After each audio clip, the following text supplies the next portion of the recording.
Hello, in this video we are going to talk about the energy of simple harmonic oscillators. Remember that the total energy E total is equal to the kinetic plus potential, and the energy is conserved, so we don't have any damping. Damping is like the friction for oscillation or simple harmonic motion. So first we are going to make a simple table just for some representations. We'll do the displacement, the velocity, acceleration, kinetic force, kinetic energy, and potential energy. So if we will start by if x is positive and max, the velocity will be 0. Acceleration is directly proportional in opposite direction, so it will be negative. Force and acceleration are the same, so it will be also minus max. Kinetic energy will follow the velocity, which should be 0. And the since energy is conserved, if kinetic energy is 0, then the potential energy will be max.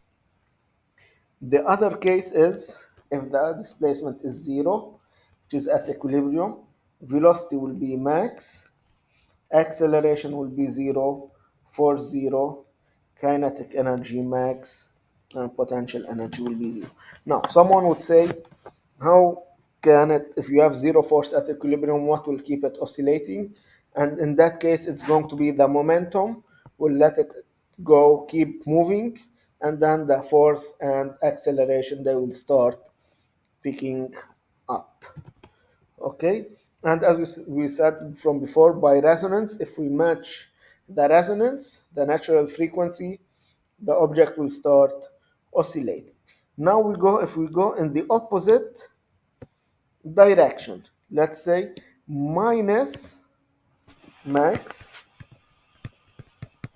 then this will be 0, the acceleration will be positive, force positive, kinetic energy 0, and potential energy. See that in both cases the potential energy is maximum. This is where the energy is always going to be conserved, as we said, whether this is a spring system or for a pendulum. So this is for both spring and pendulum. Now, if we are going to have a spring system, we'll talk about a spring system.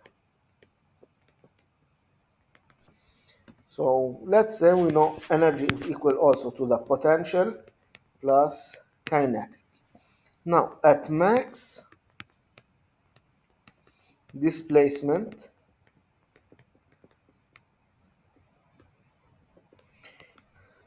we have that kinetic energy, as we saw, will be 0. Why? Because V is 0. X, we said it will be A. So the potential energy will be 1 over 2 K x squared.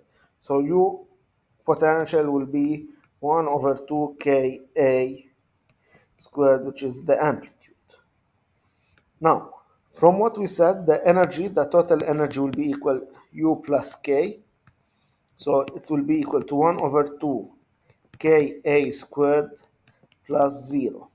So the energy will be 1 over 2 Ka squared. At all times, the energy will be equal to 1 over 2 Ka squared. Why? Because as we said, the energy is conserved from here and it's not going to change. That would be the value of the total energy.